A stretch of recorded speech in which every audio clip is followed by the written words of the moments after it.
here in the perimeter, there are no stars. Out here, we is stoned, immaculate.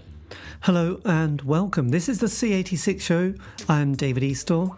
As you know, we love a special guest. This week it's going to be the turn of Neil Howson, who I spoke to very recently to find out more about life, love, poetry and all that other groovy stuff, was in The Age of Chance, who have just recently had a collection of their BBC sessions released via the Precious Recordings of London, which I'll put a link in the notes below, from 1985 to 87, various John Peel and I think Janice Long sessions. So anyway, you'll find out more about that and also the life of The Age of Chance and also Neil. So anyway, after several minutes of interesting but casual chat, we get down to the exciting subject of the early formative years. Neil, it's over to you. The first single I ever got bought for me was Wild Thing by the Trogs. Oh, yes. And I think I was about 7 or something like that. It was in a newsagent's, and they used to have this carousel of singles, yes. And they were called Pop X. So they were X jukebox records. So you could get them really cheaply, and I'd heard it on the radio, and I've still got it. In fact, it's pinned to my daughter's wall. The actual single still in its sleeve, and it was so exciting, and really, I mean, I didn't know what basic, really visceral rock and roll was at that age, but I knew I liked it, and that was the kind of thing that really set me off. Well, yes. And then, and as I got a bit older, I think that probably the thing after the record after that was T-Rex. Was it Ride a White Swan? Hot Love, I think, probably. For some reason, Ride a White Swan passed me by. Right. Because I used to listen to the charts on Sunday afternoon. Yes. Was that the countdown? Was that the charts with it? Yeah, I know. It was terribly interesting. I know it was gripping because obviously music singles moved very slowly in those days, didn't they? So you'd wait patiently for that song that you hoped they played because that's absolutely. And it's moved up 3 places from 32 to 29. Yeah. And oh my God, they're going to play the record. That's amazing, because you knew you liked it, but you couldn't hear it again, could you? It was just gone. And I think at that age, the only time I saw the chart really was in probably my dad's Daily Mirror. Yes. I wasn't that aware of the music press until I think it was like a year or two later, when I first got the NME, right, and then I was hooked. I think I got it every week for about 30 years. Oh, no.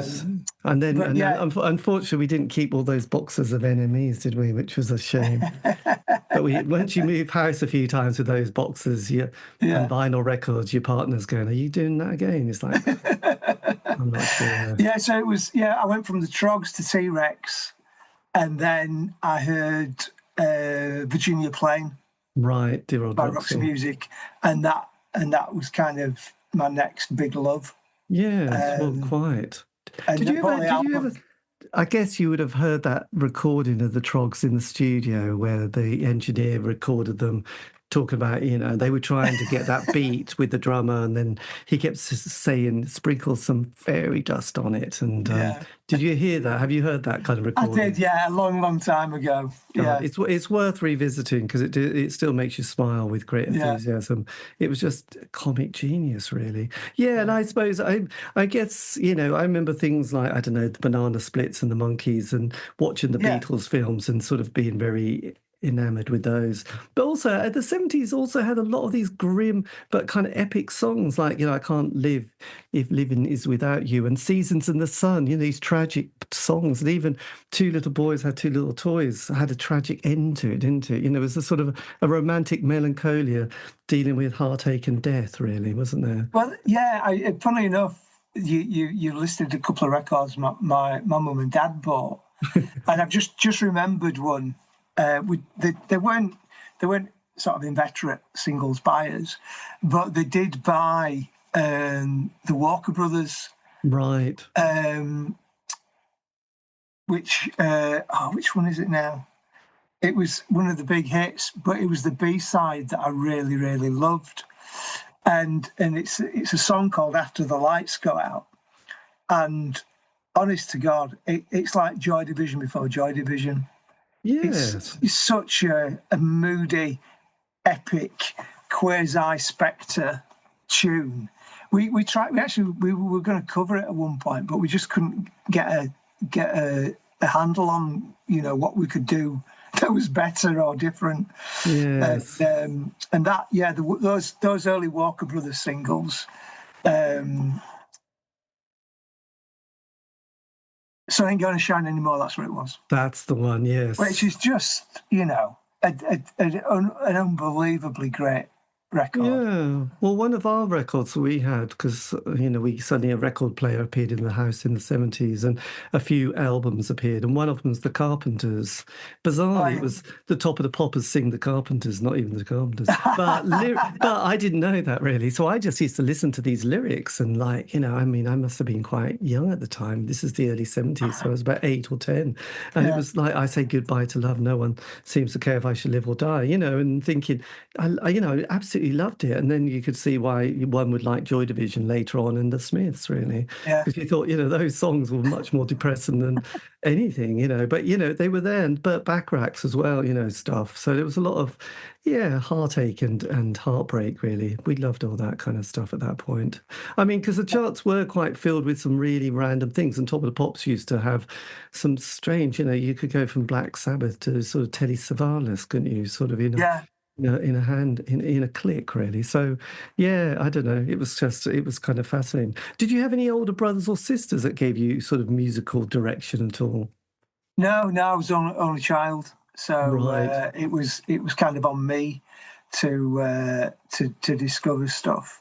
Yes, and I guess when you hit secondary school, the guys I hung around with, they were into sort of heavier stuff, prog stuff like Yes, and Deep Purple, and it was all right. But to be honest with you, I was just completely enamored of Roxy music. Right. And when the second album came out, For Your Pleasure, my dad had just bought this Sony Music Center and some headphones. And I used to put the record on and put the headphones on and listen to it at night. And I don't know how well you know For Your Pleasure, but bloody hell, it's an epic album, and it's a proper headphone album as well, because it's multi-layered stuff, Roxy music. Yes. And that album is peerless. Yes. So that was a big influence on what I listened to. Blimey. Oh, look. Guest bass player, John Porter. So I mean, unfortunately, this is terrible. I shouldn't admit it. But I liked Roxy music. But I was one of those people who just probably got the greatest hits. But Jesus, I do know In Every Dream Home, A Heartache, which is amazing. And Additions of You. Yeah, I don't know side 2 very well. Jesus, that's terrible to say, isn't it? Yeah, so you can't dance Strawberry Record, David. Do this trying, but the first album. Yeah, John Porter was the go-to producer in the 80s. He did the first Smiths album. He got asked. I didn't know that. Well, I guess they probably did that because of his work with Roxy Music, I'd have thought. Yes, I think Jeff Travis said, look, it sounds terrible. I'll give you £500. You got the weekend. Could you just tart it up a bit? And so he did his best. But he was quite interesting, really. Yeah, so that was So what was the first gig you went to? First gig I went to was Motley Hoople. God, that's very cool. Brad, well, do you know what would have been cooler if it hadn't been cancelled? Eno. That would have been cool. Eno had just done Here Come the Warm Jets had come out, and obviously because he'd been in Roxy, I was a big fan. And it announced a tour, and I went and bought tickets, and then it got cancelled, and then the next one that came up was Mock the Hoople, and they were so good. They started with the golden age of rock and roll, and ironically, our second Peel session was produced by Dale Griffin. Dale, and I bet you said, Dale, we love you. Yeah. Did he? Did you have a? Was he a grumpy old bugger? He was taciturn. I think I describe him as. Yeah, I think at least he was quite consistent with most people, wasn't he? So, yeah. You know, I think I can't. That the second Peel session that we did with them was amazing, and they, you know, the way it works is the first session you do, you get in the van, you go down to London, you pull up outside, load your gear in, have a cup of tea, and then they go, okay, we'll start. You basically play the 4 songs one after the other, and they go, yeah, okay, thanks, lads. And we're like, well, what happens next? We know that's all you have to do. So what about mixing? Oh, we'll do all that for you. So go get some lunch, come back, and they give you a playthrough, and that's it. That was the first Peel session. God, the second one you had a bit more time on, and you could tell them about how you wanted it to feel, how you wanted it to sound, and it was a lot more fun. The first one was quite in and out, but at that point we you got paid to do it, and then you got paid every time they repeated it, and Peel loved it, so he repeated it quite a lot. God. So we were over the moon, and it's an amazing studio as well. Well, I would imagine that must have been huge, absolutely huge studio. We were rattling around in it, and it was. I've got really fond memories. It was always in summer, and just a really nice time. Yes, the summer of '85. So just going back slightly, so when you got to 16, did you leave school at that point? And were you living in Leeds, by the way? Yeah, I was living in Leeds. So no, the school I was at wasn't very good, so I had to move to the grammar school to do A-levels and a couple of retakes, and then out of the blue, my family decided to move to Cornwall. Gee, and we moved down to Cornwall. Yeah, we bought a hotel between 2 sets of aunties and uncles. Right. Were you in the hotel trade in Leeds during that early period? No, it was a complete step in the dark. And it was a great experience. It was St Ives, which is a fantastic place, and I still love it today. But that took me out to Leeds, but frankly, we didn't settle, so we came back up in a couple of years' time, and I wasn't sure what I wanted to do, but I wanted to do something creative, so I applied to go to art school. Right. And got an interview, wanted to do fine art, got a portfolio, and they said, oh, you'd have to go and do a foundation course. And I'd all kind of wasted a year already or 2. So I said, oh, is there anything else that I can do? And so they said, well, what do you like? I said, well, music and fashion. Music and clothing. Yeah. So I said, well, we've got one of the oldest tailoring courses in England. Would you be interested in doing that? So I said, yeah. So I actually trained as a tailor. God, fantastic. That could have come, yes. So what period, what was this, the late 70s or early 80s? Yeah, late 70s. Right. So I think I started in 77 at Jacob Kramer School of Art, and got a job in a punk rock shop in Leeds called X Clothes, which opened on my birthday, which is like a bit like Seditionaries kind of thing in London. Yes. Really, really, really early punk stuff. Asked if I could work there, got a job, and then I started making stuff for them because I was training how to make clothes. So I used to make like zip shirts and all kinds of stuff, David. Just crazy. That's fantastic. That is kind of cool. Did you ever come across this book that Gavin Butt wrote about Leeds, the college there, no machos or pop stars? I went to the launch. Did you? Yeah, right. Yeah. I met him because there was the launch was at the university where I work, University of Leeds, Right. and I know the head of art pretty well, and they had loads and loads of things going off. We had Six Music live from Leeds a couple of years back, and Stuart McConey broadcast from the School of Art. Right. And interviewed everybody. Well, not everybody. People who've been in Leeds bands like Scritti Politti, Gang of Four, Mekons, and me being from Age of Chance. Right. And the book came out about a year after that, so they had a really big show of art as well as talking about the book. So it was really good. God, that must have been fantastic. Yeah, such a great publication, actually. And was it at the same time that, I'll get him his Christian name, Mr. Keegan? Keenan. Keenan. Was that David? Yeah, John Keenan. John, right. Yeah. Yes. Did you go to any of those kind of massive, well, I say massive, festivals of kind of interest in music at that stage? Yeah, well, funnily enough, John used to put his flyers in X Clothes where I worked, and there was like 3 or 4 guest list places for people who worked in the shop. So from like 78 to, I don't know, 80, I saw probably about 2 bands a week that John put on, and he put some amazing bands on. He put Suicide on. James Chan's Perubu, a pop group, just really, really great bands. And I'll tell you, Leeds owes him a massive debt because he used to remortgage his house to do it. Yes. And of course, he did. The big one was the Futurama.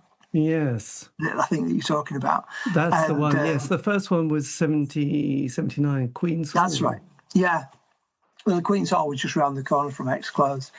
So we all went down, and Joy Division played, and I think Public Image were the headliners on the first one. Oh, that's right, Joy Division, Public Image. Yeah. Before Echo and the Bunnymen, Men, Certain Ratio, Cabaret, Voltaire. It was everybody who he'd put on at the F Club, which was his club. Right. So, it was really good. And then the second one, we went to, I can't remember who headlined that. But there's Clock, DVA, Echo again, Durutti Column. That's right, yeah. Susie and the Banshees, the Virgin Prunes, and David Ball from Soft Cell. So some bizarre records there. Yeah. God, I know. I mean, those lineups were just extraordinary, really. Probably, well, you got in free, but probably they only cost about $2.50 to get in, didn't they? Yeah, it wasn't expensive, and loads of people bumped in as well. I seem to recall. Yes, and were you aware of the kind of the rising goth scene at this stage as well? It didn't exist at that point. I think, but if I fast forward a bit, so I moved to London in 1980 because X Clothes opened a shop in London and they wanted me to manage it. So I moved down, and it was that was a really exciting time because it was that sort of start of post-punk, clubland, new romantic. Well, yes. Blah, blah, blah. Did you go to the Blitz Club at this stage? I did, yeah. And there was another one called Hell, which was really good. And then Club for Heroes.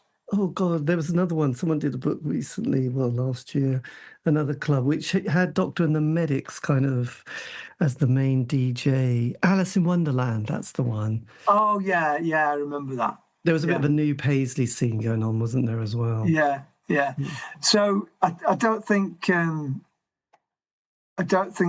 goth things started out until probably 81, 2, and it sort of stemmed from the Cramps, right? Because the Cramps were absolutely huge in Leeds, and everybody started wearing black, and then. What was the first band? I think the first band to come out of the Leeds was the Sisters. Right. And then March Violets, who because Steve and I had met by that point.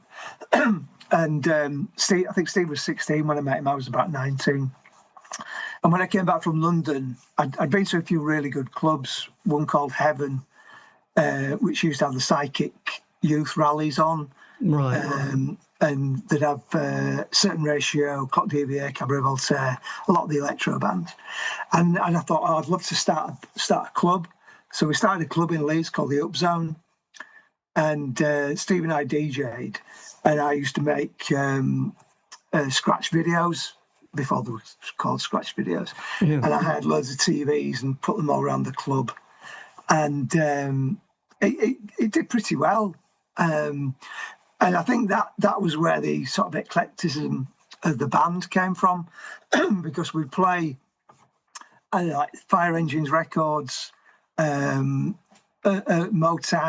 Northern Soul, disco, like 70s disco, and like the new electronic stuff that was coming out. So Africa Bambaataa, really early hip hop. And then we started putting bands on, and one of the bands we put on was March Violets. Right. And that was right very, very, very early goth. Yeah. And, but it was kind of Leeds. There was lots of tribes in Leeds, and you kind of had town bands and university bands. So the town bands predominantly were like the goth bands. And the university bands were obviously Gang of Four, right? Mekons, Delta 5, and Three Johns. Yes. And we kind of straddled that a little bit.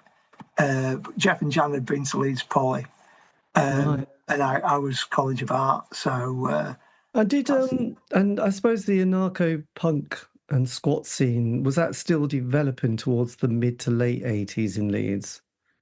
I'm thinking of Chumbawamba here. Yeah, well, there were because we knew the Three Johns because we played with them really early on. I remember we needed some equipment. I can't remember what it was now, but somebody had said, Chumbawamba will lend you it. They've got loads of gear. And I remember going down to their squat and walking in. And I felt like, David Niven walking into it. Not that I didn't have a cravat on or anything like that. But they were, what do you do? Yes. Yeah. But they were really kind. They were really generous. And the lent us the stuff. I couldn't believe it when that single came out. Because they've been bumping along for so long, but Jesus, it was great to see it. Yes, that's as much. Yeah, that's my only link with anarcho-syndicalists. Yes, borrowing there. So did you at that early 80s? Then did you suddenly get the urge not only to be working in the fashion world, but also to be in a band? How did you suddenly think, yes, this is also another good idea? Which is Well, I think I'd met Steve. Steve had put an advert in the NME, and I used to read obviously the NME religiously, and I can remember some adverts really distinctly, and the first one I can remember for band members mentioned the New York Dolls, right, and I didn't know anybody else who knew that what the hell New York Dolls were, and a mate of mine sold me their first album because I heard Jet Boy on the Old Grey Whistle Test, and that also fitted in with me liking Roxy music and stuff. It was just really exciting. It's a great single, and I saw this advert for New York Dolls. So I thought, oh, that's interesting. And I'd barely got a guitar. I don't think I knew how to string it even. And that advert was for the London SS. Right. That started The Clash, that started Generation X and The Damned. And so I always kept an eye out for interesting ads, and there was one in the back. And the thing that struck me was it had a Leeds telephone number. And I can't remember what the advert said, but it was really obtuse because it was, Steve wrote it. And So I phoned him up and went to see him. He lived in Seacroft, which is Howson Estate, east of Leeds, and went down to see him. And just got talking, and his mum had bought him. Oh no, I had a guitar that had cost me 20 quid from Woolworths, and his mum bought him a bass, and we started messing about, and that was 79. And so I'd always had an idea that I wanted to form a band. We wanted to form a band. So when I came back from London, we still did things together and tried to get stuff off the ground. But we were like monkeys with typewriters, to be honest with you, David. It was very, very slow. So the club happened. We met more people through that. And we decided to put an advert in the music shops in Leeds. And the advert basically was a picture of a mirror ball. And it said something like ideas, attitude, energy, and a telephone number. And that was it. And Jeff got in touch, and we met him. I recognised Jeff from the warehouse because we used to go to the warehouse on the same nights when Mark Armand was DJing. And that we had a trio. And that's when we started kind of really focusing on trying to put things together, put songs together. Yeah. And how that did was that? really And was that? What were you sort of covering numbers at that stage, or were you sort of trying to? No, we didn't do any covers. All we wanted to do was try and write our own stuff, kind of filtering the influences, the favourite records that we had. But we didn't do it the easy way. It was like really fumbling around in the dark for stuff. And I think we got about 3 or 4 songs together. And we didn't have a drummer. And we borrowed we borrowed a Roland, and it might have belonged to the sisters or one of them. Right. And we made our own little tape up. Steve had like a big ghetto blaster that you could overdub stuff on. And those were the first things that we made. So that was about 82, I would imagine. And then after a while, we realised every new band in Leeds had a drum machine. And we just thought, oh, for fuck's sake, really? So Jeff said, oh, my girlfriend would be interested in playing drums. And she's into like Tamla and Northern dance music, stuff like that. Not rock and roll, really. And we didn't want, a Phil Collins sort of setup, because I really liked Have I the Right by the Honeycombs. Right. One of my favourite records, and we used to play that in the club. And I always liked the idea, kind of like with the Velvets, where they had Mo Tucker stood up at the back, just hitting the thing. And it was that kind of basic approach that we really liked. So we went for a drink, had a chat with Jan. She said, yeah, I'd like to have a go. So we went out and bought a snare and a hi-hat, and that was it to start with. Oh, nice. Somebody gave us a tom, and that was the setup pretty much for about 2 years. Yes. Just a tom drum and a snare. So and it seemed to work well with what we wanted to do, which was not to overcomplicate things. No, because I'd seen Elvis Costello and the support band with the Pogues, and the drummer would be standing there just sort of drumming away on some little kit, very tiny kit, and it was like very unusual. And obviously Spider had his beer tray that he was whacking on his head and stuff. So, there was a little bit of DIY going on in the musical world. I mean, obviously you weren't doing folk music though. So that was that 83, 84 time that you were starting to sort of practice and rehearse quite a bit? Well, the first gig we played was on the 23rd of March, 1983. Right. So we'd been together probably about 4 or 5 months as a 4-piece at that point. And we used to rehearse in the mate's cellar in Headingley. And we'd go down every other day or whatever and bang away. And he said, oh, it's my 21st birthday, I'm having a party. Would you play? So I went, yeah.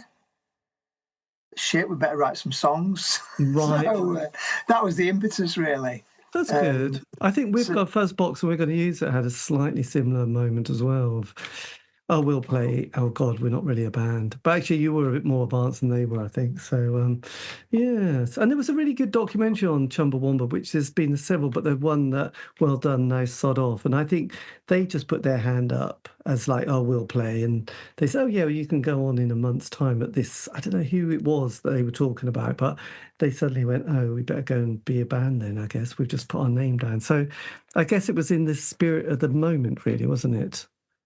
It was, and actually, the first time, well, we weren't Age of Chance, but when I came back to London, back from London, Steve and I were messing about with stuff, and we'd gone busking in London, and I bought a Wasp synthesizer, and Steve had a pair of bongos. Don't ask me how we got into it, but we wrote some songs in my flat, and we busked on the underground with a pair of bongos and a Wasp synthesizer. Oh, that's fantastic. That's like, wow. It's just insane. So when I came back up, we were still doing stuff as the two of us, and Subway Sect were playing in Leeds. And I think this must have been 81, late 81 or something like that. And it was called Club Foot or something like that, or Club Left. And they announced, when they announced the tour, they said they'd be looking for people to support them. And could you apply to this number, blah, blah, blah. Anyway, stupidly, I did. And I got a reply saying we could support them at the warehouse in Leeds. So, Subway Sect, I mean, Jesus Christ, they're legends to us, you know. Yes. Anyway, so we had these 4 songs that we did. So we turned up with the gear, and I went backstage, met their manager, and we walked to him. Oh, what are you called? I said, oh, I'm Steve, and this is I'm Neil. And this is Steve. Went, all right, okay. So we didn't think anything else about it. So we bought these old second-hand suits, so we looked kind of, I don't know, underground, and we got ready to go on. And this is how green we were. We'd not even thought about a name. And the guy said, so welcome everybody, Neil and Steve. And we just sort of traipsed on. Did our 4 songs with the bongos and traipsed off again. And then Vic Goddard and Subway Sect came on after it. So that was our debut on stage, not as the Age of Chance. Yes, that was it. Yeah. My God, that was, sounds a bit like Peters and Lee, doesn't it? That sadly, yes. yeah, it was probably closer to Peters and Lee. But there was also a comedy duo called Raw Sex at that time, with the idea of having the bong. Yeah, was it Roland and Rivlon? Something like that. Yeah. So that was and obviously that went well enough for you to say, this is definitely going to work. I can feel it. It's a good idea. We'll run with this one. So then you went from a duo to the 4-piece quite quickly. Relatively so. I mean, the issue was finding the third member, really, because we met other people, but they were all really unsuitable. And Jeff, because I recognised him from the club, it was a good fit, and easygoing, similar kind of sense of humour, and he could play guitar better than me. Which is ironic, really, because he ended up playing bass. Yes. But be that as it may, I think he'd written songs before with another guy, so he was a bit further ahead developmentally than we were. But like I say, because Jan had expressed an interest in playing, we didn't want to have to go and interview, drummers and stuff. And we like that kind of organic growth, that sort of, promotion from within thing. So, that probably happened within about 8 months from Jan coming on board to us playing that first gig at the warehouse. God, that's amazing. And then sort of from there, was it quite quick when you did Motorcity? Was that quite a quick step from when there was the four of you to going into the studio and sort of recording that? Well, we'd done some demos and sent them off, and not really got anything back. And we'd noticed there was an advert in the back of the NME again, from this company called May King Records, and you needed £1,000, and they basically print you 1,000 records in a 2-colour sleeve if you provided them with a master. Right. And so we just thought we messed around, and we'd written songs again organically, not with any sound of purpose, but just trying to get things that we thought sounded decent. And for the first single, because it was the first single, we wanted something quite immediate and arresting, I guess. And I'd been messing about on an acoustic, just thrashing the hell out of it. And I came up with this riff, this chord way of playing a chord. I took it to rehearsals, and it came together pretty quickly, I think. And we thought, right, that's the single. And the B-side was the first song I ever wrote. But I think probably before even Jeff came along, and it had gone down well when we played live. So we decided to put that as the B-side. And weirdly, I sang it. And at the time, both of us, Steve and I, were singing different songs within the set. But after we did Motorcity, I just thought we need one focus, right? And Steve was better than me really for the focus, more striking. So I said, let's drop the songs that I used to sing, and carry on from there. So that's kind of what we did. That was it. And then that was Motorcity, and John Peel sort of picks up it. Did you sort of picks it up quickly? Did you send this out to as many people as possible? Because was it on your own label at that stage? Yeah. So we thought we'd start our own label because we couldn't get signed. And Riot Bible was the name that we came up with. And at the time, Jeff designed the sleeves, which are really good. And we kept it striking.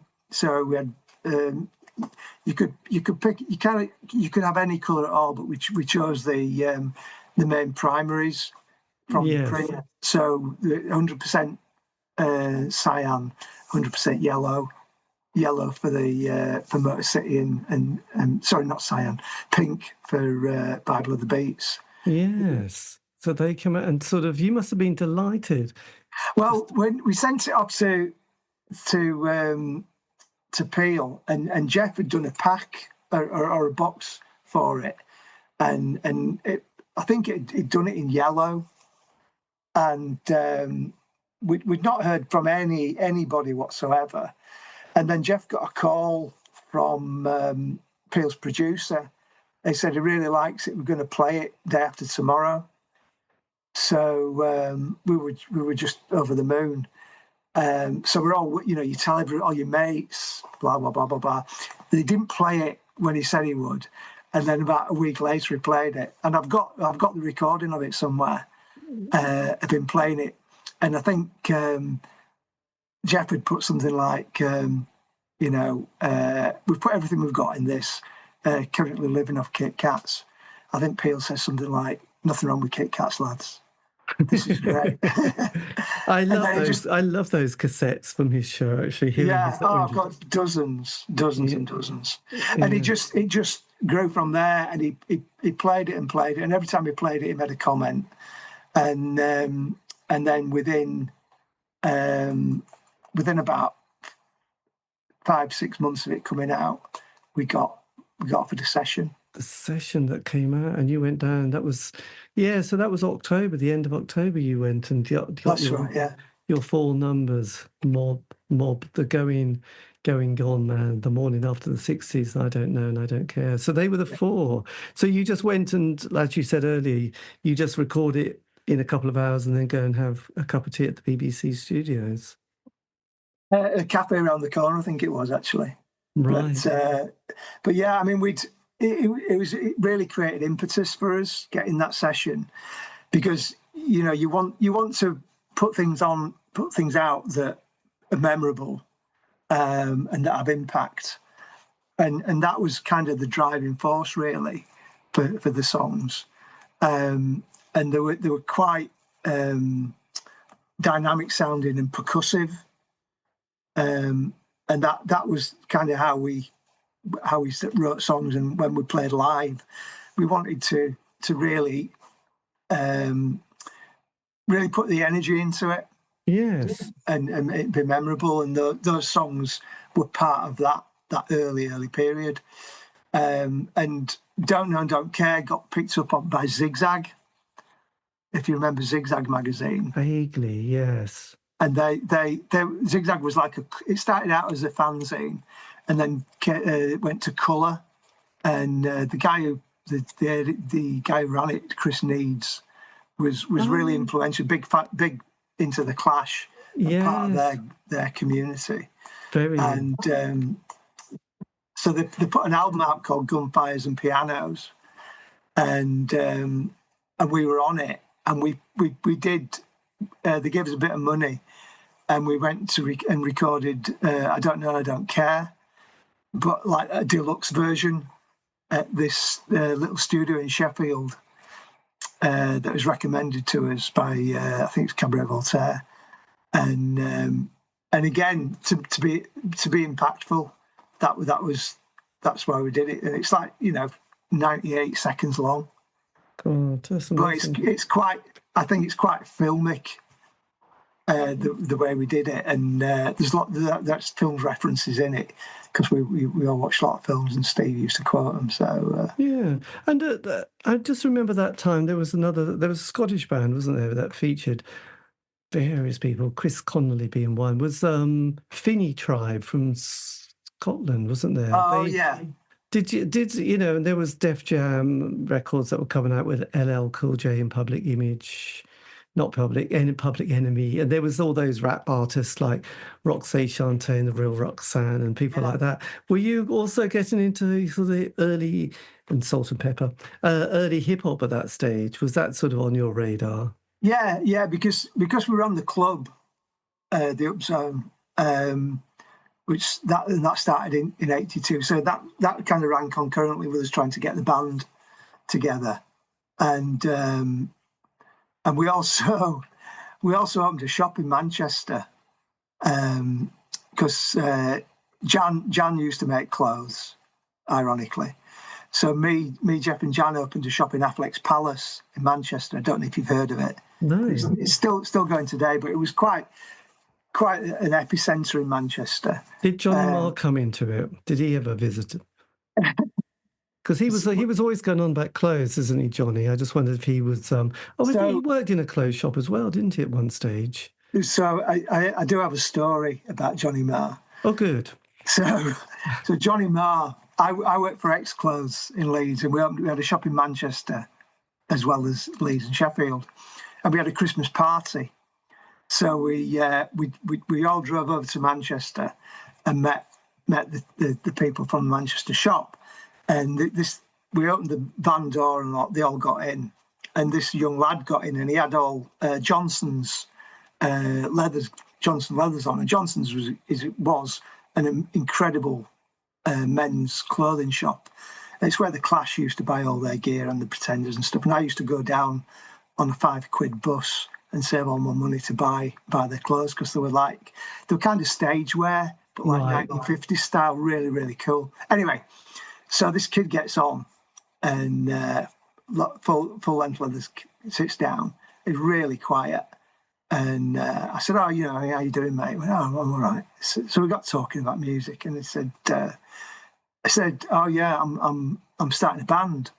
I said, "Oh, I am as well, actually." He said, "Oh, yeah." I said, "Yeah, what you called?" He said, "Oh, Age of Chance." I said, what's your band called?" He said, Smiths. I said, Smiths? I said, really? I said, fucking hell, mate. I'd change that name if I were you.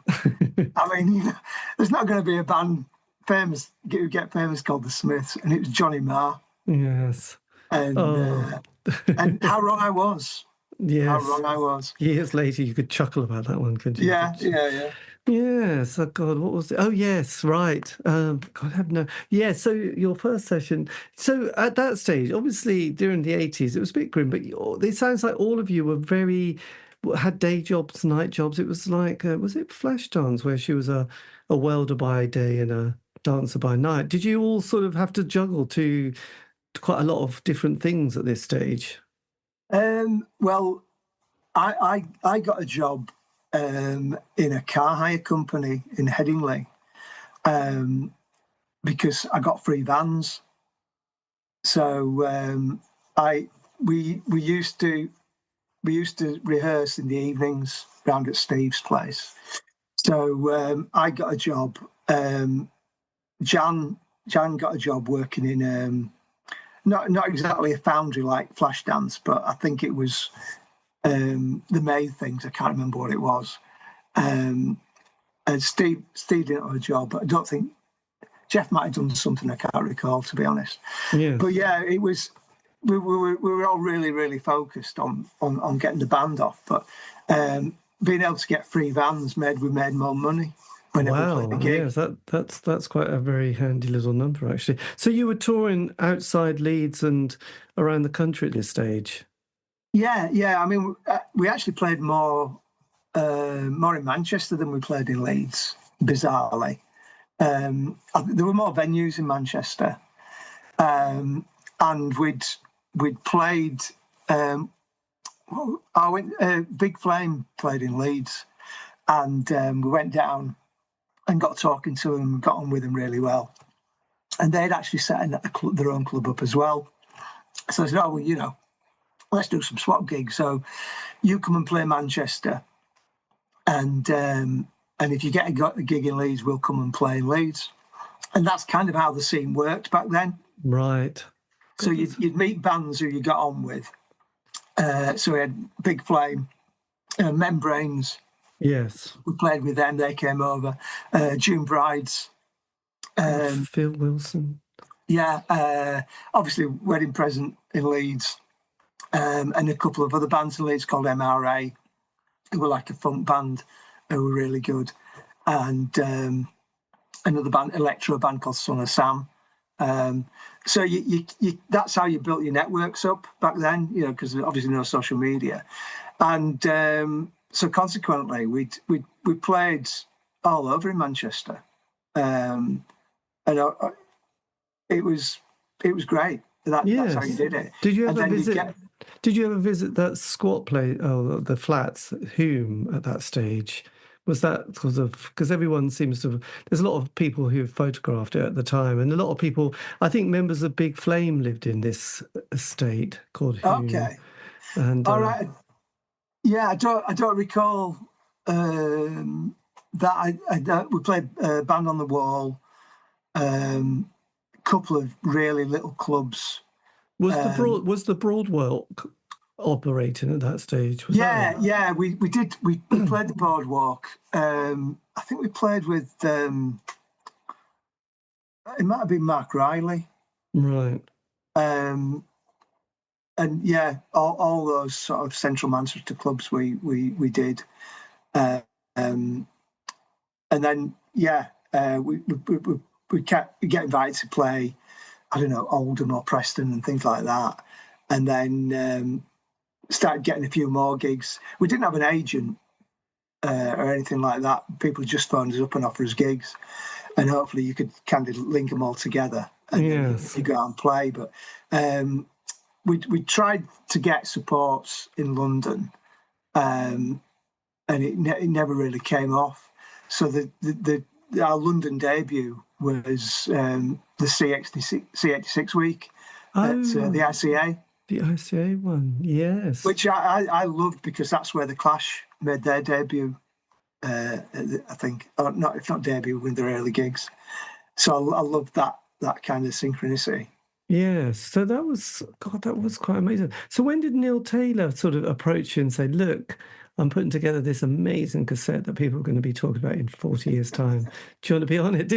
Was that during 85? I mean, because obviously this comes out in 86, but I get, Yeah. I'm just wondering when he first approaches you and say, I think it was the beginning of '86. We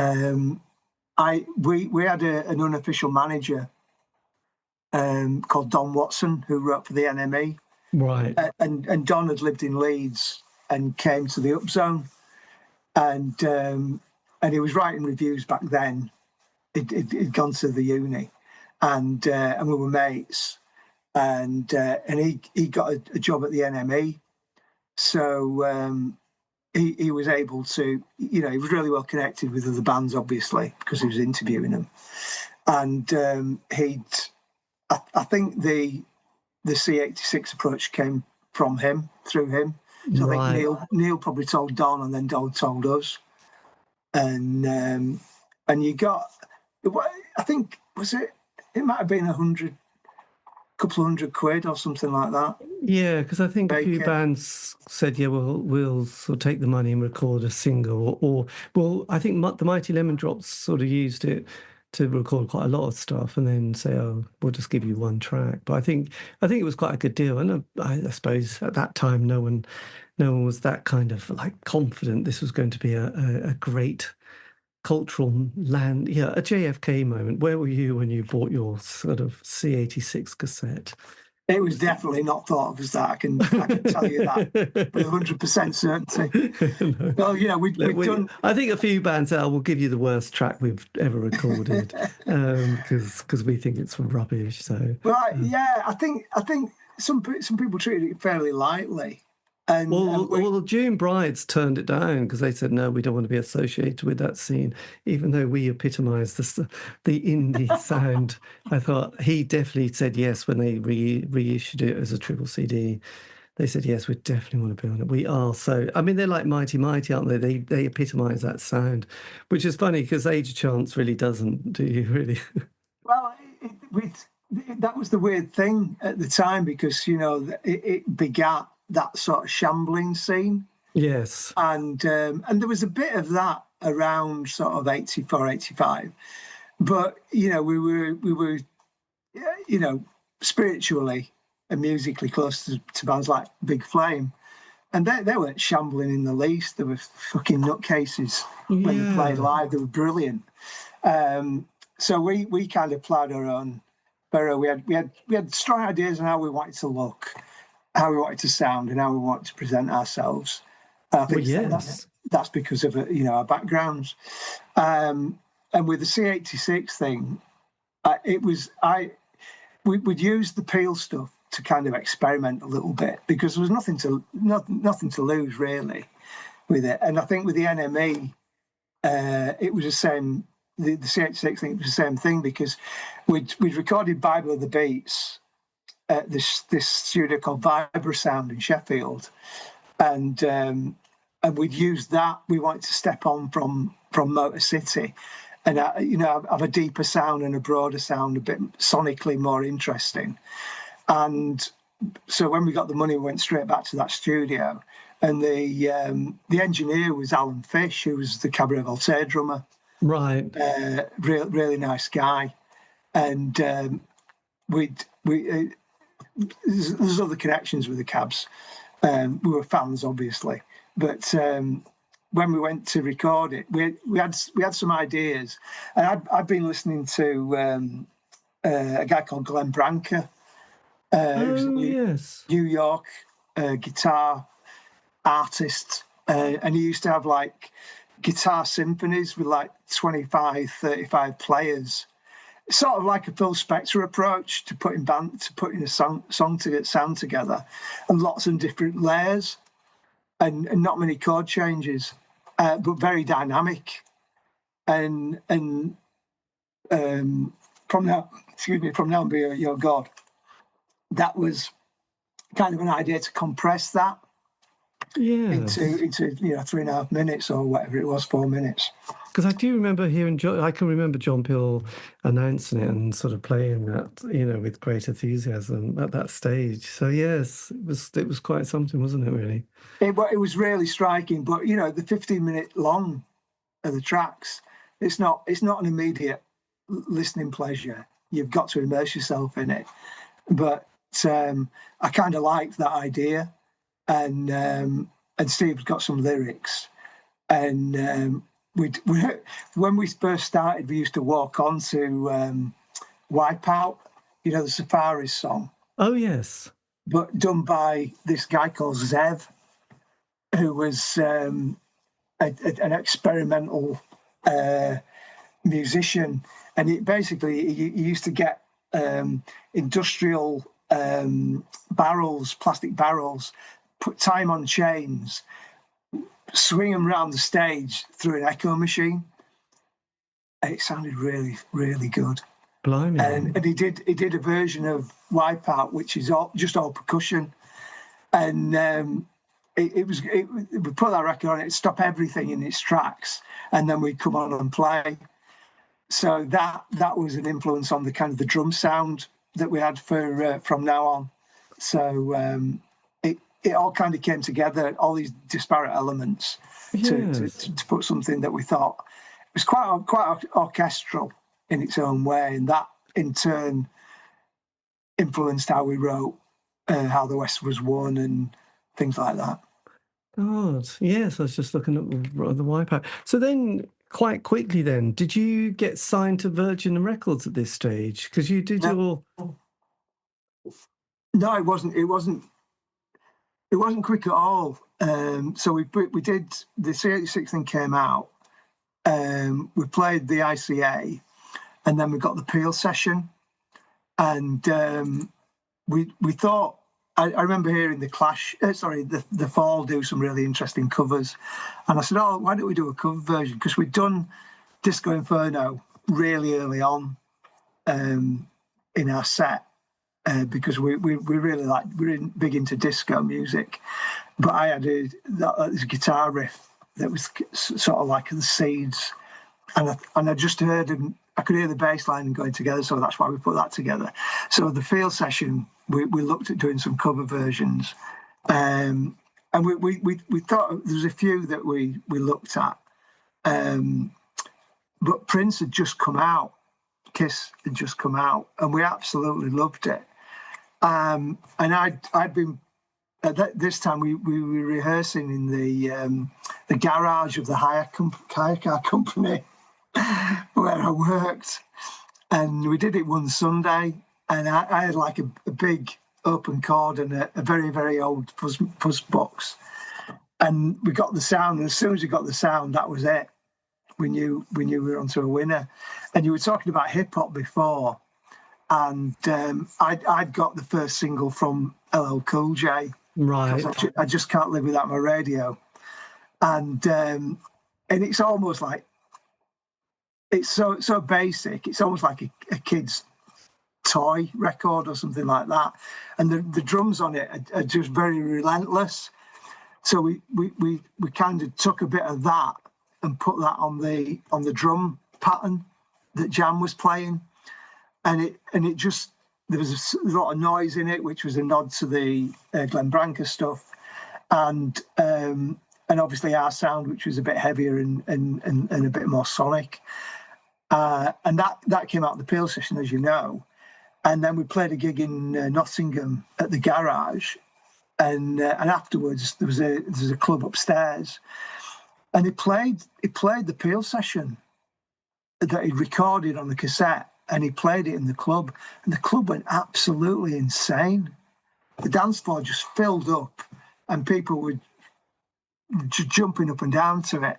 And I turned to Jeff and said, "This has got to be our next single," and that's where it all started. Right. So we went from there. I mentioned Don Watson before. He had another writer at the NME called Amric Rai, and Amric was starting a label in Sheffield called FON, which stood for Fuck Off Nazis. And there were two bands that he wanted on, We were one, and the other one was James, who'd just done a couple of singles on Factory, but they weren't that chuffed with them. Anyway, for one reason or another, the James thing never came through. But we did Kiss with them, and then and like a mini album as well. And that really was the start of our kind of rise.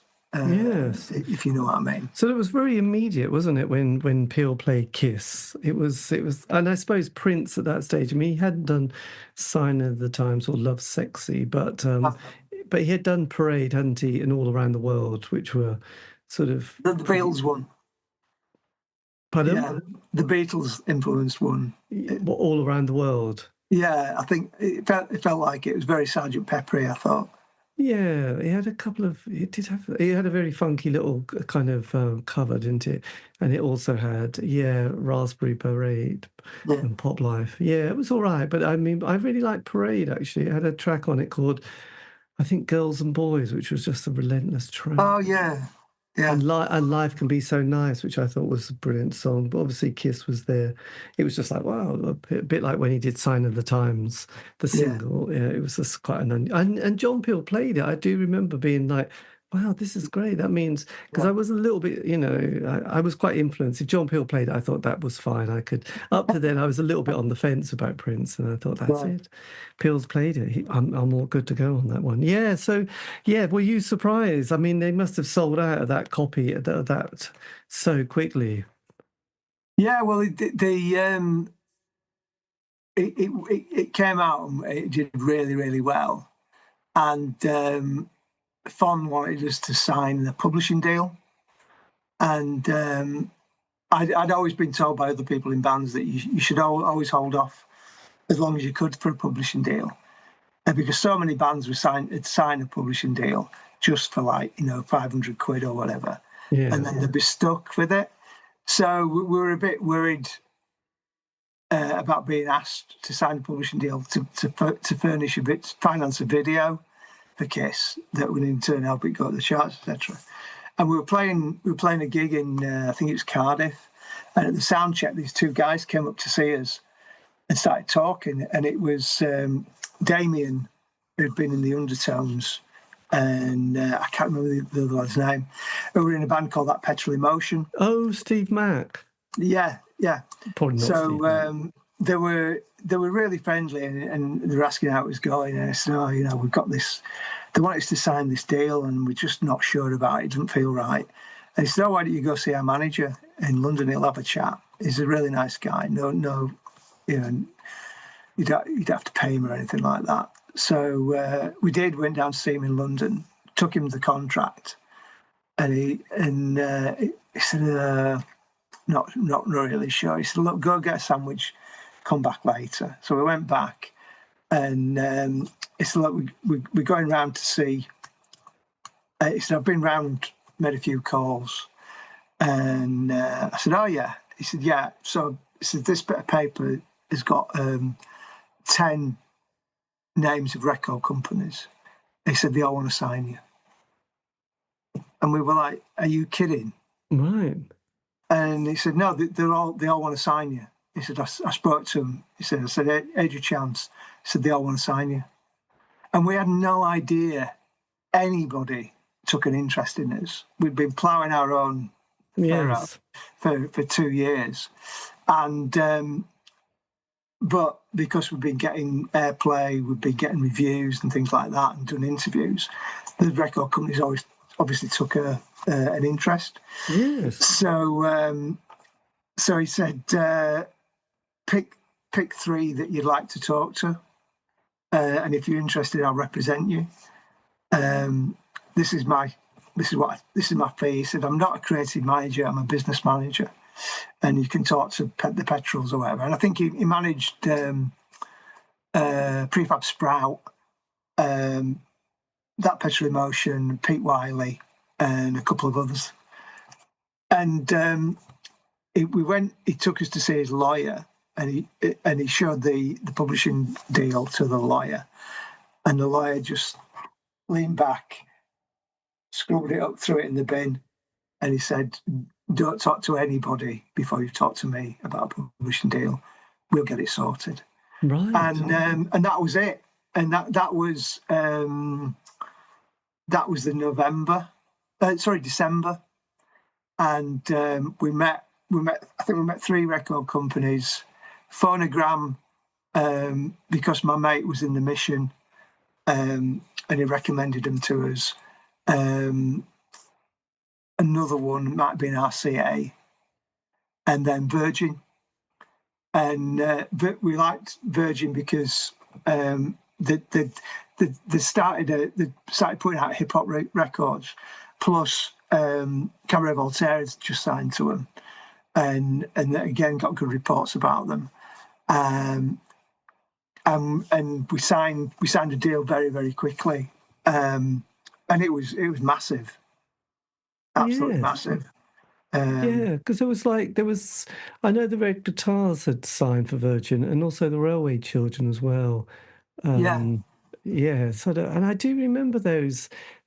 I bought some singles actually from on Virgin, which was sort of this kind of funk sound. Oh, and that Petrol Emotion, they did. Oh, they sampled that track, hadn't they? How we're going to make the Black Nation Rise. Yes, on Big Decision, actually. Yeah. God. Yeah, they'd got. I'd always liked Virgin. They'd always had good acts on it, and we signed. The other reason for signing with Virgin is we signed to the label head, not to an A&R guy. Right. So we signed to the MD, which was quite interesting in itself. A guy called Simon Draper, who ran the company on behalf of Branson, because he'd stepped back. So we used to go down to see him sort of every 6 months in his huge office, and have a chat with him. So that was good. Crikey. And that was when you started making 1,000 Years of Trouble at this stage. We did that. I think the first thing we did, ironically, was the Janice Long session. I think we'd only been signed to Virgin about 3 weeks, because we signed between Christmas and New Year. Right. We came back and we did. I think we did the Old Grey Whistle test for Kiss and a few other things as well. And then the Janice Long session came up, and they needed I don't know, 3 or 4 songs. So we'd started writing stuff pre-Christmas, and one of them was Big Bad Noise, Shut Up and Listen, and Hold On, and they sort of formed the basis for 1,000 Years of Trouble. Yes. So did you do one Janice Long session? Yeah. In Session Tonight. Yeah. So there's one in February 87 and then October 87 as well. So I don't know. That was. I can't remember all those, to be honest. It's a long time ago. But 87 was. I mean, it was kind of an interesting year of music, really, because the Smiths kind of broke up that time, which they'd been so dominant in over 5 years, and then Ecstasy started coming along, and then there was this kind of a little bit of a change. A lot of the indie bands that we loved so much started to say, "Well, I've just had enough." The great, some of those great bands just, after 3-4 years had called it a day. So yes, 87 was definitely a little bit of a new chapter happening during the Thatcher years, really. So yeah, well, I think the sort of the one constant with us has always been dance music, which really set us apart from a lot of bands in that milieu, if you like. Yes. And we used to go out dancing, and we dance to whatever records were out at the time.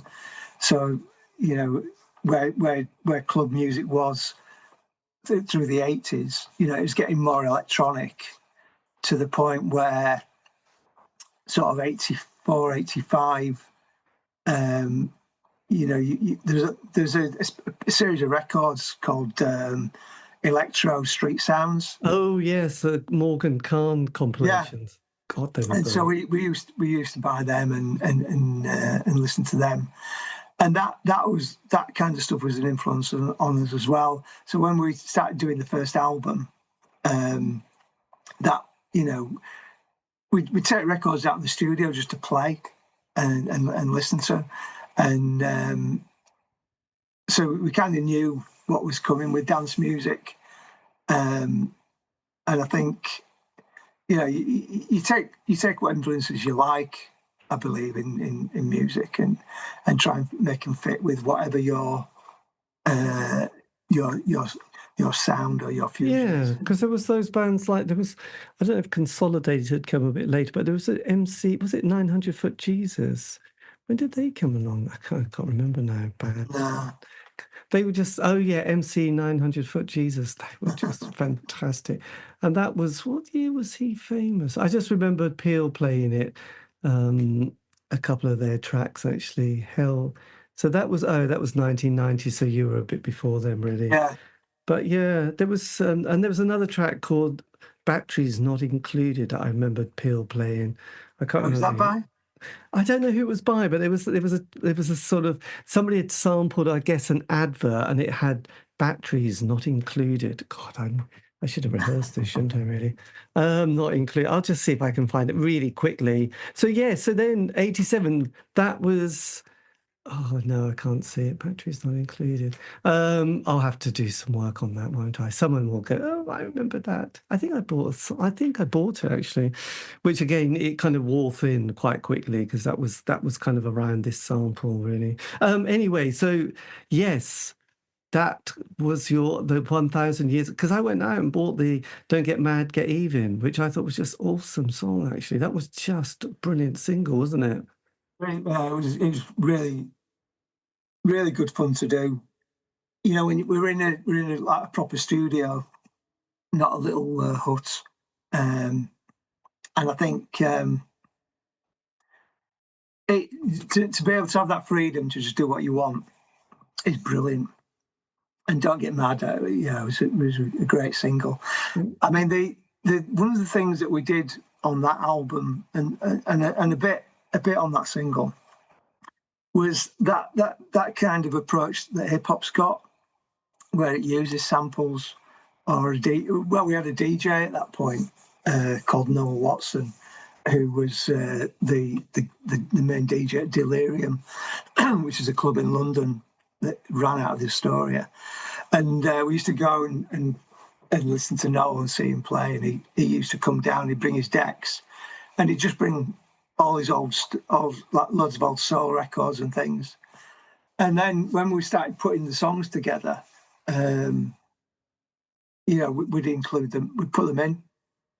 So that really was the next sort of progression that we had, in the same way that there's a progression from the first Peel session to the second one, and then a progression from that to the Janice Long one. That was how we progressed to the album. Yeah, and there was bands like Big Audio Dynamite as well that was sort of, I just remember seeing them live twice, I think, in the 80s. Yeah. I think there were. It was interesting stuff that they did. I never felt the songs were as good as the stuff they did for the Clash. No, but, you know, that's just my personal opinion. Yes, fair enough. I do remember the single "Come On Every Beatbox," which was, I don't know, people were starting to dance, weren't they? I think that was indie kids were learning to get funky, which was quite worrying at times, but yeah. So when that album came out, did you tour it? Did you sort of get get a proper tour together and go around the country? Oh God, yeah, tours, backdrops, banners, the whole 9 yards. Did it go well? Did you enjoy the touring experience? We did, yeah. We because we like I said earlier, the way that we present ourselves was always really important.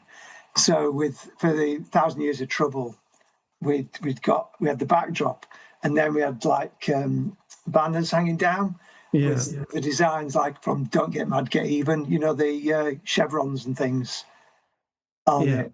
So it kind of looked a bit like a political rally. Fantastic.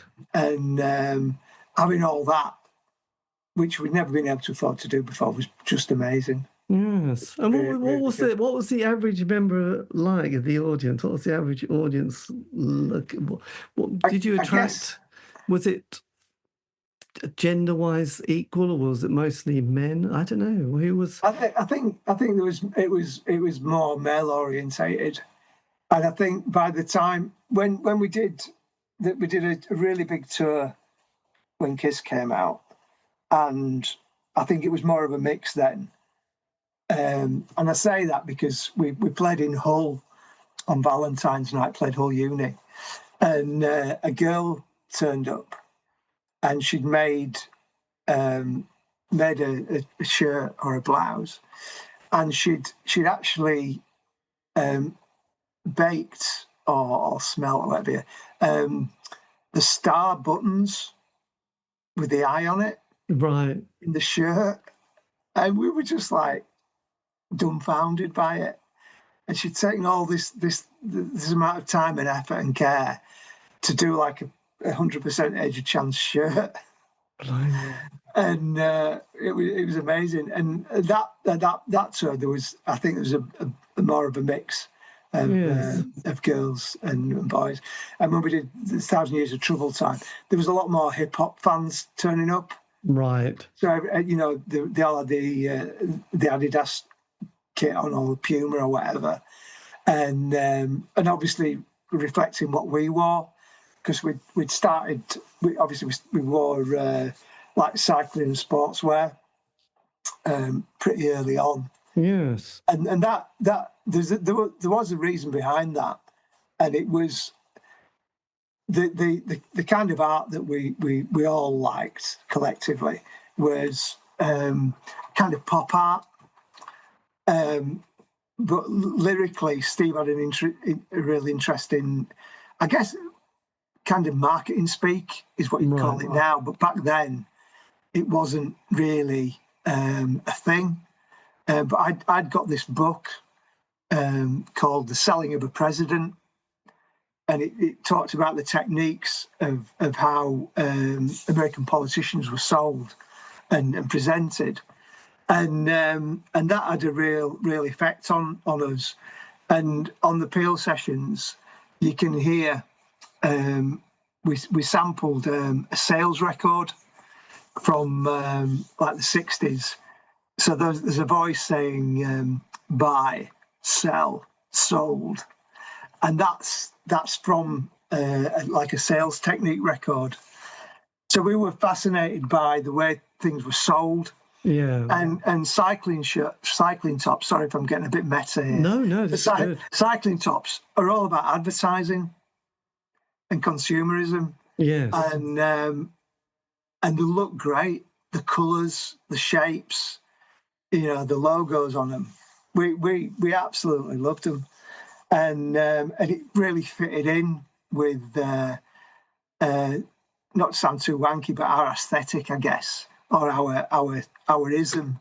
Yes. And that's why we wore them, because it kind of felt part of the music and what we wrote about. Yeah, that was quite amazing. Yeah, no, it was a very striking image, wasn't it? So once you got the album and tour, then sort of we trundle into the late 80s and 88 and the sort of the follow-up album. So does Steve at this stage decide he's had enough of the band, or what happens with the slight lineup change? He felt, I think he was pretty burned out, because the process for the second album had been pretty arduous, and I think he felt we'd moved away from how we used to do things in the past, and maybe become a bit more standard, Right. I suppose. And we'd recorded the album with his vocal on it, and I think to be honest, we were feeling a bit of pressure, which was daft really, because Virgin would put us under no pressure whatsoever. They just let us get on with it. And I think at one point they said, if you want to scrap it, just scrap it and start again.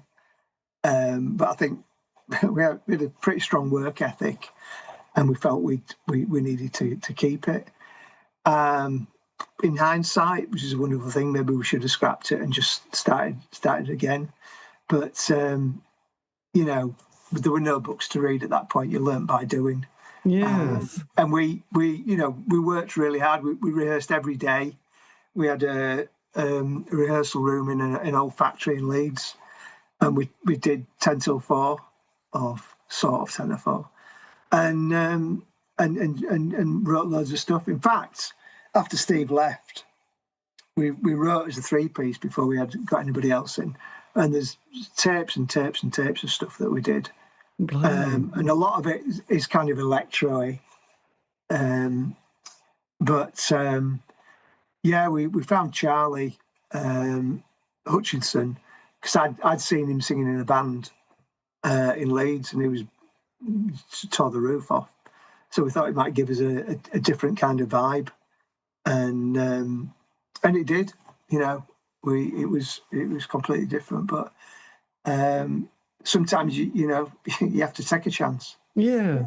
Were you pleased with the kind of the final, the sound of the album? I think it was a tough album to make, because obviously Steve had gone, and then Charlie came in, and I think by the time it came out, it was nearly a year after.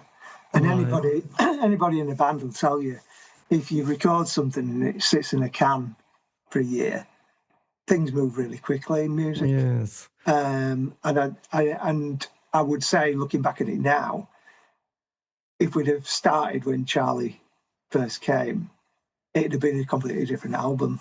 At the time, it was the best album we could make, and we were trying to move on and broaden the sound and not give it some variance and stuff like that. But if you do that after being really dynamic and in your face, people go, well, yeah, it just sounds a bit, middle of the road compared to, 1,000 Years of Trouble. Yes. And there's some good tracks on it. I think Joyride's really good. 4 More Years. I can't remember the others.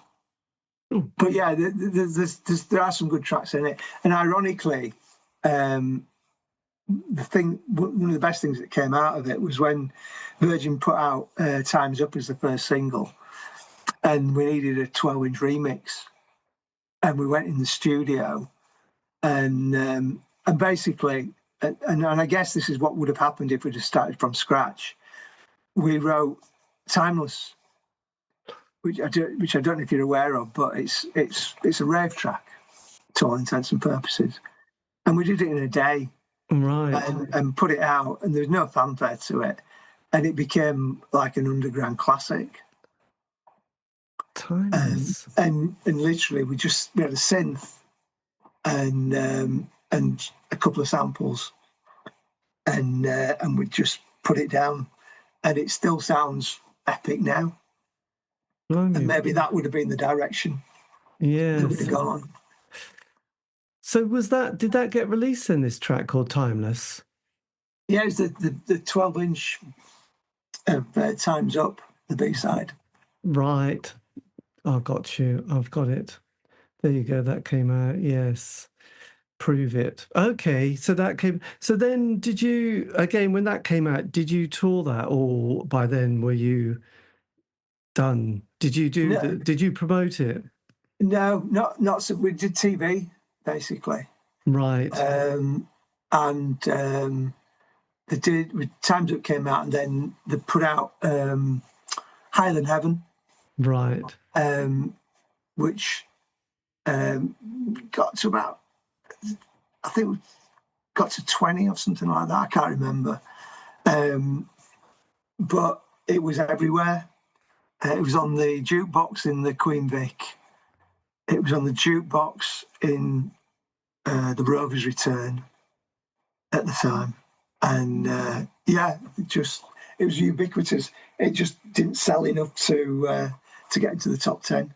Yes, that's a shame. So then, sort of 91, do you all sort of decide? Do you say Charlie? Did he leave at that stage? Yeah.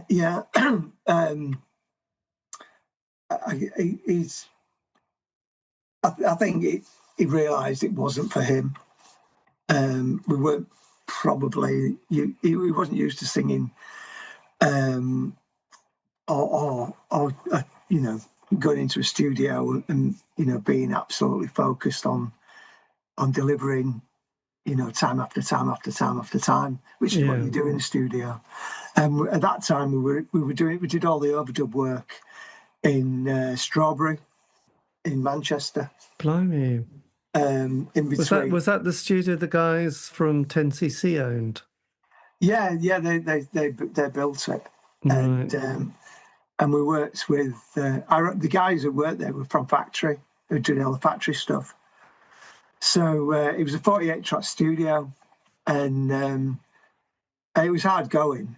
It kept breaking down, but one of the benefits of it breaking down was that they'd go into the cellar and they'd bring out the master tapes of like the first Joy Division album, ESG, all the stuff that Factory recorded, and they'd get it up on the desk, and then they'd do a mix for us while we were there, which was really good. God, that's amazing.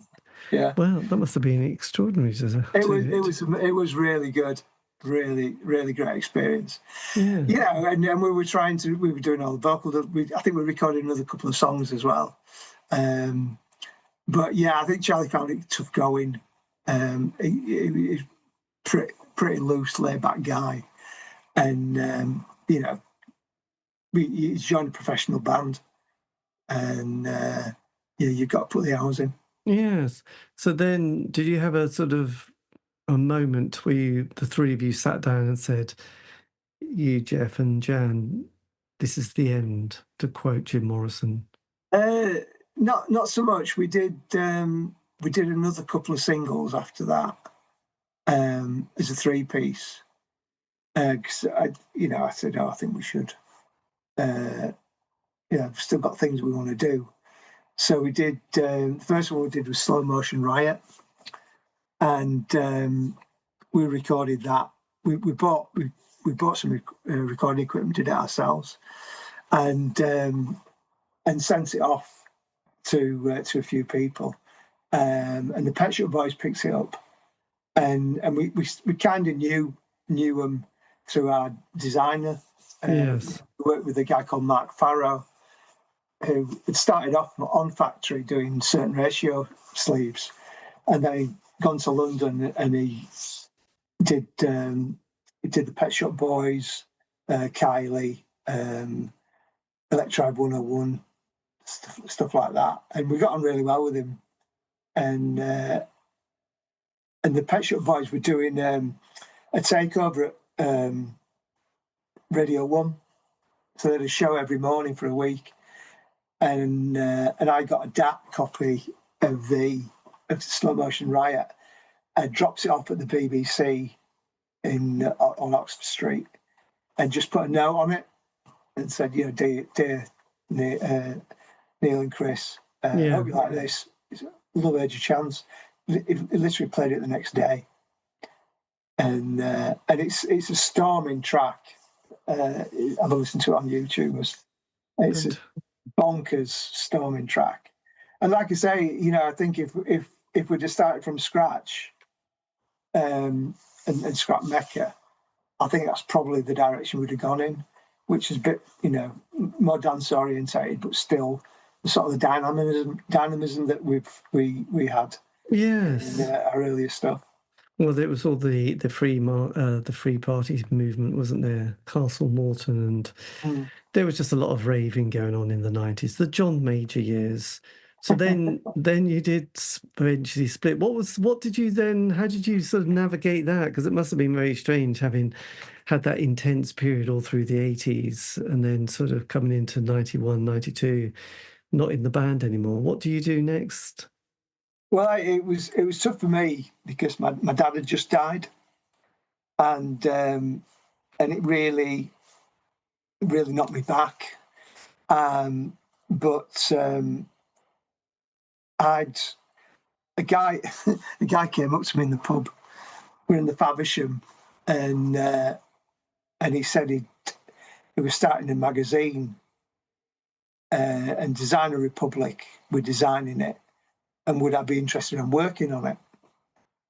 I don't know why he thought I could do it. I did. I'd done some writing in the past. Nothing major. I used to write for James Brown's Attack on Bazag. Oh yes, yes. And so I said, yeah, I'd love to. And I lost his number. And so at the time, we sort of decided it wasn't going to go on. So I was sort of scrabbling around, wondering what to do, feeling sorry for myself. And anyway, I bumped into this guy again, and he offered me a job. And it was working for a company that did retro football shirts. Oh, yes. Called Arkwright. And they were doing a spin-off company that was going to be music licensing, image licensing. And he wanted me to set up a company and run that.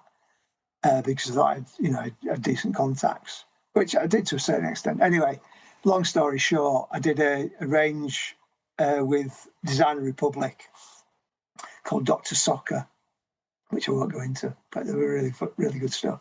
Yeah. But I did the first licensing of Blue Note Records of their album sleeves. Right. And spoke to the artist who did that, whose sadly name escapes me, and I just threw myself into that, to be honest with you. And I bought my first house, and kind of music, I just took a rest from it, really. Yeah. At one point, I was going to form a band with my mate who'd been in the Mission. Which member was that? The drummer, Mick Brown. Right. I just wondered if it was Andy, the bass player. No. Mick and I grew up on the same street. Right. So we went way back, and he lived just around the corner from my house, and he had a studio, and we were going to do stuff. Anyway, nothing came of it really. And I guess, yeah, I got that job, and then you sort of slip into the straight world. Yeah. After being in rock and roll, which is a bit weird, because I think I was about 32. Right. And we moved into I did the music publishing thing. Then we went into magazine publishing, because he'd done a What's On guide for Leeds, and then he lost interest in it. I took it over, so I became a publisher. Right. About 93. So I did a magazine called View magazine, which was like music reviews, What's On guide for Leeds. It's kind of like a Time Out kind of thing. I ran that for about 4 years, and then got a job at Leeds Metropolitan University doing the same thing, publication design. And that really was the start of my second career. Yes. God, that was quite nice. So you sort of got yourself into academia and lecturing. No, not lecturing. I didn't lecture. I created. So I designed and wrote their newspaper, the magazines. Oh, right. I got you. That sort of thing. I didn't lecture. No. It was creative Publishing stuff that I did. Right. So are you still there now, or is that finished? I moved around a bit. From Leeds Met, I went to Leeds United. It's got to be done. It was the second best job I've ever had. Fantastic. After being in the band. What period What period of Leeds United was that? When we were in the Champions League. Crikey. Was that David O'Leary period? Yeah. God, you had a great time then, didn't you? Jesus. Yeah, it was really, really good. Really good. Yes. And it was really hard work, but it was enjoyable. I had a team, and it was great. Really good. So how long were you at Leeds United for? About 4.5 years. God, you must have seen so many football matches. Did you see some of the European nights? I had to work every game because part of my my department ran programs, program selling. So I had 80 people under me for every match. Wow, selling programs because we designed the programs and then got them printed and stuff. So God, that must have been fantastic. It was great. I had a design team. We had our own studio. It was really enjoyable. Really enjoyable. Brilliant. God. And that kind of, it just took me away from music, really. Well, I would imagine, yes. Yeah. And then after Leeds, what happened then, Leeds United? I I worked at Betty's and Taylor's. So they had a communications team, and I ran that for. What's Betty and Taylor's? All right, so Betty's is an institution in Harrogate. It's a tea room. Of course, this is Betty. Yes. My parents, I think, probably went there, and I would imagine they would have done. Yeah, they have coach trips, don't they? And people go and they stop at Betty's. Yeah. So it was a bit of a 90-degree turn for me, but somebody got in touch with me about the job, and I really wasn't sure at all. But I went, and it was great. The chairman was amazing, and I learnt tons. It was really, really good. Oh, that was very good. So then, how long were you? That was quite a jump between Leeds and Betty's. So I'm quite curious. What happens after Betty's? So from Betty's, I got a 3-month contract at the University of Leeds in comms and marketing, right, as a consultant, because my wife worked there and knew that they needed somebody in faculty of medicine. So I went in, just 3 months job. Basically, you go in, audit, review, meet people, and then come back with a plan and a strategy. And at the end of the 3 months, I gave them my plan, and they just said, "How would you feel about staying on and implementing it?" Right. And that was 16 years ago. And you went, let's do that. I suppose. Well, that's quite nice. Well, that takes you to the, amazing. Well, that's probably, and I guess, yes, we're all getting towards retirement, aren't we? So, oh, yeah. Yes, it's fun. But anyway, look, and then obviously you've got this brilliant album, the Peel Sessions and John S. Long, all coming out. So, so with the promotion, obviously you and Jeff are around. Are any of the other members about at the moment, or have they disappeared? No, Steve's still around. Steve lives 2 miles from me. Right. And I see him regularly. We're meeting up in a week or two. Jeff's over in Liverpool now. Yes. Jan just stepped back from the band ages ago. Yeah. And I think she works at my old art school. Right. I believe at Jacob Kramer. But she's not been connected to it for the longest time. No. I think she sees it as a part of her life that's gone, and wasn't that interested in it. So fair enough. Yeah, well, I guess with these kind of releases, I think with a lot of times, I don't know. Yeah, people just. Do you have any sort of launch or signing, or does it just go out into the world and Nick does his magic stuff and has his website? I said to Nick I'd do anything that he needed to support it. Not really. One of my mates said, "Are you going to do a listening session?" And to be honest with you, David, I can't think of anything worse. Sat around, and everybody's looking at you, listening to your record. No, that'd be.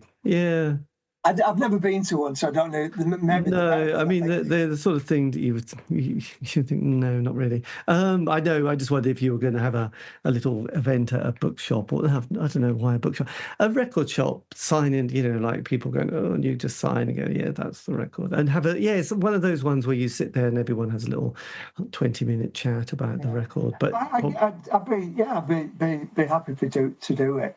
Yeah, well, it'd be brilliant because I mean it's a beautiful website he's got with the Bandcamp page, and you know I suppose people are going to just download it around the world, and other people are going to buy the vinyl record, and off it goes. It'll be nice that I mean I just think it's great that people are able to discover these great 80s works, really, because I think it took a long time for this period to suddenly become interesting. Because when I started doing interviews of this in about 2018, that was just not a thing, and people were like, no, you know, like C86 wasn't. But then, as you notice in the last few years, everyone's written a book, a memoir, there's exhibition, there's films on the most obscure bands ever, and you think, Jesus, and then you think, oh yes, that's 40 years ago a lot of these things happened. Perhaps that's the period of time where, you know, people re-evaluate it. And I think kids are discovering other bits of the 80s rather than the usual mainstream. And it's like, and I've gone back to all those bands I missed the first time, and thought, blimey, this is good. Because at the time, you can't just access it very easily, can you? No. You can't just, you know, it's like, you think, I should try and listen to that, and it's just gone, and you can't even... Yes, you don't want to, I don't know, gamble £4 on a record because it's album of the week and then think, God, that was rubbish, you know, which I did do a few times. But I used to make use of the library in Leeds. Yes. So they had a record library, and that was a big education for me. That was huge, yeah. So you'd have to spend, like you say, £5 on a blues album, and it'd be absolutely rubbish. Yeah, well, those electro albums were brilliant. I did used to because they were just the one track that Peel would obviously play. They were on the record, and occasionally I go, oh, I really like this. This is going to be my band. I buy the album. It's like, oh God, it's dreadful. It was never any good. The one track you thought, that's the one. John Peel played it. I should have stuck with that. But I did that with UTFO. Oh yeah, I did. I must admit, I did like. There was a couple of bands. There was Stetsasonic and Digital Underground. I've got Stetsasonic. All that jazz or something like that. That was all right. But again, you know, I don't know. I mean, it was a Public Enemy. I did buy Yo Bum Rush the Show, and that was all right. But then the next album, I don't know which one it was. Fear of the Black Planet, But the second and third albums were amazing. Then they ran out of ideas, really. Yeah. Run DMC was quite a good one. Raising Hell was quite good. Yeah. And I loved some of the singles that I bought, like Rock Say Shantae, Bite This. Oh, such a great single. Yeah, and absolutely peerless. And I tried to understand what the whole real Roxanne and Roxy was all about, this great, and something about a bridge that people were fighting over, which I thought was a bit strange. But in New York, that you know, being in England, I don't know. I really liked it until it all got into gangster rap, and then I sort of gave it a bit of a miss, really. But did you like Schoolie D? I went to Essex University to see Schoolie D that was when he'd done Saturday Night, and I must admit, I have very little memory of that gig, not because of anything, it was just a long time ago. And the sound was probably, I did go to UK Fresh 85 at Wembley Arena, and that was when they had, you know, Morgan Khan had done it. I mean, I don't know if you remember those gigs then, but apart from the bass, which blew your ears, everyone had whistle. There was a lot of whistling going on. I just thought, Jesus Christ, I wished I had earplugs doing that. But that was good because I really liked Mantronics. There was... Mantronics was one of the reasons we signed to Virgin. Yeah. And they were on 10, weren't they? 10, which is part of Virgin, They used to rhyme ladies and Mercedes a lot during that period, I remember, which was funny, you know. And Joyce Sims did All in All, didn't she, which was a really good song. It's awesome. Really good. It's funny, kind of going back, I must go and pull some of those records out, actually. I was about to... You were talking about so Schoolie D. So I saw Schoolie D play at the Astoria in London, and it was like right at the peak of his hype because the album had come out, Parkside 5-2, etc. And it was the first time I'd seen a hip hop artist, and he did the thing that they all did, and that was rap over the record. And I was really disappointed. Yeah. It was like, you're just singing over the record. Can't you? It wasn't until I went to see the Jungle Brothers. Oh, I saw them in Ipswich. I forgot. Really? Yeah. I saw them in Manchester, and it was 2 turntables and a microphone, which is what I always thought hip hop was. Yeah. So I can't remember. Is it Baby Bam, the DJ? So he'd have the beat off his records. Yeah. And that's how they did it. He didn't have a drum machine. They didn't sing over the record. He actually cut backwards and forwards with the records, and they rapped over it, and they were bloody amazing. Yeah, I do remember the Jungle Brothers. There was a few gigs we went to and just had that kind of fun. Who else was it? Yeah, God, I forgot about the Jungle Brothers. Yeah, there were some quite good labels out at the time, which I sort of, I don't know, again, it was what, like John Peel sort of just, like would give you things like, God, there was a couple of really embarrassing ones that I bought as well, actually. Well, yeah, I don't know, you just buy them, but yeah, my mind's gone blank now. But yeah, it was just good. I really, I did sort of think it was very exciting, and I did like, there was Salt and Pepper as well, which was also quite a good one. Sweet Tea was another artist I quite liked, who I Well, when we toured with 1,000 Years of Trouble, we always tried to look for hip hop acts to put on with us. Yeah, and it was hard to find them because there weren't that many. No, and I think in London we had the Wee Papa Girl rappers. Oh God, that would have been remember good. Them? Yeah, I do. And they were right at the start of hip hop then. But we'd gone out to a club in Leeds, and these 2 kids approached us and said, "You're in a chance artist." Yeah. Oh, we've got a band. Can we support you? I said, "Well, what's your band like?" It's two black kids, and he said, "Oh, we rap." I said, "What do you rap?"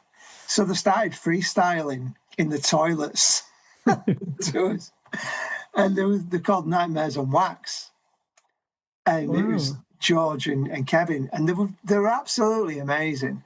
And we were due to go on tour within like 2 weeks, and I said, "Look, there's these 5 dates. Can you play them?" And they're like, "Yeah." And they basically wrote an entire set and supported us, and they were so good.